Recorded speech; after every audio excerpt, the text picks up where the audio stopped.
महाराज जी को लक्ष्मण मंदिर में सदगुरु पादाश्रय प्राप्त हुआ। परम पूज्य सरपंच बाबा अनंत श्री संपन्न परम गुरुदेव श्री महंत श्री रामचरण दास जी महाराज हनुमानगढ़ी अयोध्या, उनसे आपको विरक्त वेश प्राप्त हुआ। और दीक्षा के बाद महाराज जी को साथ ही हनुमानगढ़ी ले गए। हनुमानगढ़ी में सीधा जल्दी नहीं खुलता, कुछ दिन रहना पड़ता है, फिर नागा बन जाते हैं तब सीधा खुलता है। पर सरपंच बाबा की कृपा थी, जाते ही महाराज जी का सीधा खुल गया। और अभी नए नए साधु थे, बरसों बीत जाते हैं, तब वहाँ के जब प्रतिष्ठित नागा अतीतों में उनका नाम हो जाता है, तब उनको फिर हनुमान जी की सेवा मिलती है। हनुमानगढ़ी में हनुमान जी की सेवा का सौभाग्य सबको प्राप्त नहीं होता है। उसकी कुछ नियमावलियां हैं।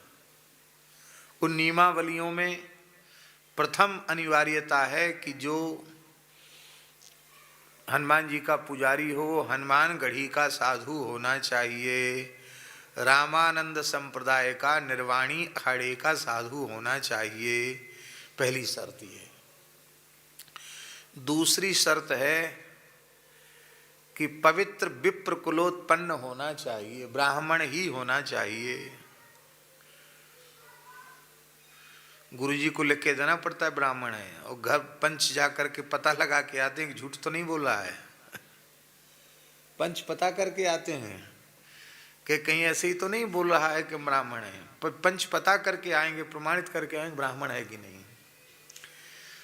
ब्राह्मण होना चाहिए, विवाह करके साधु बना हुआ नहीं होना चाहिए, बाल ब्रह्मचारी होना चाहिए। विवाह करके साधु बन जाएगा तो हनुमान जी का पुजारी नहीं बनेगा। बिना ब्याह वाला होना चाहिए, बाल ब्रह्मचारी होना चाहिए, ब्राह्मण होना चाहिए, विरक्त होना चाहिए, हनुमानगढ़ी का नागा होना चाहिए। 4 पुजारी होते हैं हनुमान जी के। 4 पट्टी हैं वहाँ, पट्टी वसंतिया, पट्टी उज्जैनिया, पट्टी हरिद्वारी और पट्टी सागरिया। ये 4 पट्टी हैं। 4 पट्टी के 4 पुजारी होते हैं। 4 पट्टी के 4 महंत होते हैं। एक अनिका श्री महंत होता है, एक गद्दी नसीन होता है, इतने विशिष्ट पद हैं। और एक सरपंच होता है, पंचों के ऊपर एक सरपंच होता है।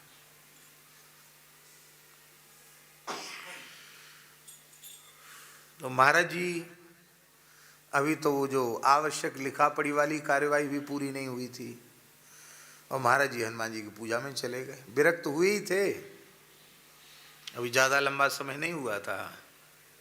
महाराज जी के गुरु भाई थे अमरदास जी, उनको पुजारी का चयन हुआ था उनका। पर वो मंदिर में जैसे ही गए तो वहाँ हनुमान जी को छूकर शपथ लेनी पड़ती है। जैसे मंत्री प्रधानमंत्री इन सबकी शपथ होती है, ऐसे ही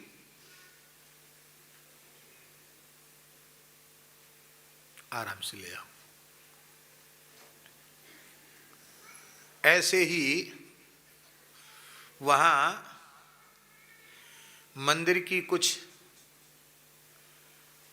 अत्यंत रहस्यात्मक जो बातें हैं, उनके लिए हनुमान जी को छूकर शपथ लेनी पड़ती है, प्रतिज्ञा करनी पड़ती है। मंदिर के भेद, मंदिर के रहस्य गुरु महाराज के पूछने पर भी उनके सामने प्रकाशित नहीं करेंगे, हनुमान जी को छू के कहना पड़ता है। मंदिर की किसी वस्तु को बिना किसी दूसरे पुजारी की जानकारी के हम हाथ नहीं लगाएंगे, ये भी कहना पड़ता है। हनुमान जी के आभूषण अमूल्य हैं, बहुमूल्य आभूषण है हनुमान जी के, जिनका आज कोई कीमत ही नहीं है। ऐसे आभूषण हनुमान जी के, राजाधिराज है हनुमान जी।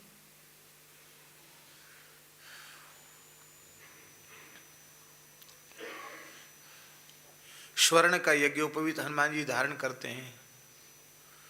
कम से कम 40-50 तोला सोने का तो उनका जनेऊ होता है हनुमान जी का। मुकुट, बहुमूल्य हीरे आदि का श्रृंगार, तो वहाँ की बहुत ही सावधानी भी है। और हनुमान जी की पूजा बड़ी कठिन है। पुजारी को रात को 2 बजे जगना पड़ता है और हनुमान जी सबसे कम सोते हैं, क्योंकि राजा है ना, राजा तो कम सोएगा ही, राजा को कम सोना भी चाहिए।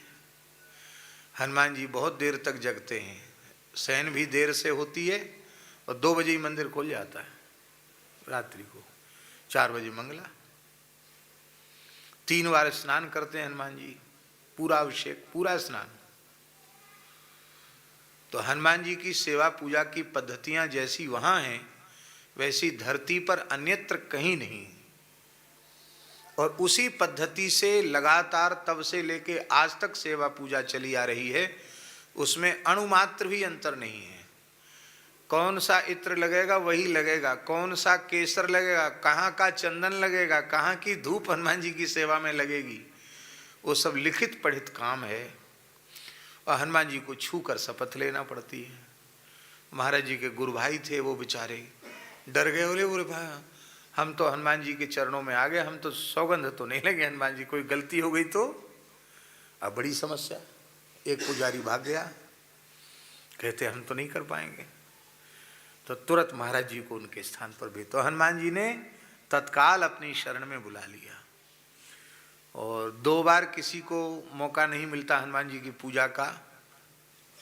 जो 6 महीने यहाँ पूजा करता है हनुमान जी की, वो 6 महीने फिर गंगा सागर में कपिल भगवान की करता है।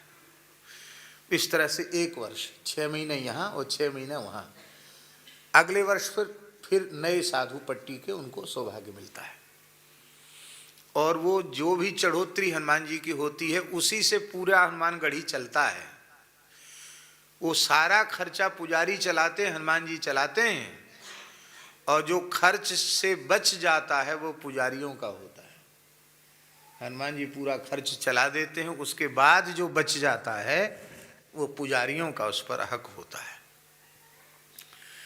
और हनुमान जी इतना पुजाते हैं कि पुजारी कभी घाटे में रहता नहीं है। अष्ट सिद्धि नवनिधि के दाता, असवर दीन जानकी माता। केवल वही एक ऐसा स्वरूप है जहाँ हनुमान जी तो सिंहासन पर बैठे हैं और श्री राम लक्ष्मण भरत शत्रुघ्न और माता जानकी जी पीछे खड़ी हैं। राजा बैठे हैं और उनके परिकर खड़े हुए हैं। रघुनाथ जी पीछे खड़े हैं, जानकी जी पीछे खड़ी, भरत जी, लक्ष्मण जी, शत्रुघ्न जी सब खड़े हैं, हनुमान जी बैठे हैं। इस धरती का एक छत्र सम्राट रघुनाथ जी ने हनुमान जी को ही नियुक्त किया। इसलिए कोई शासन बदलो संसार में, शासन तो हनुमान जी का ही है। डंडा सब पर हनुमान जी का ही चलता है, चलेगा और चलता रहेगा। हनुमान जी कभी कमजोर पड़ने वाले नहीं।